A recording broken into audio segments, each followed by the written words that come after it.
এইবারে গার্নিশিং করার পালা।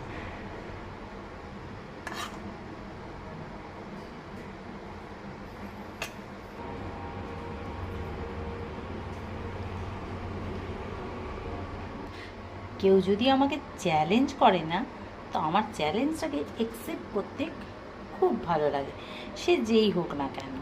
তো যাই হোক, ছেলে চ্যালেঞ্জ করেছিল, তো যাক, আমার সেটা ভালো লেগেছে। এই দেখো সাজানো হয়ে গেছে। কি কেমন লাগছে বলো তো? দেখো গাছের পাতাও দিলাম, যেহেতু পাখির বাসা, তো সেইভাবে তো সাজাতে হবে বলো। তো যাক, তোমাদের কেমন লাগলো অবশ্যই কমেন্ট করে জানাবে। খেতে কিন্তু দারুণ হয়েছে।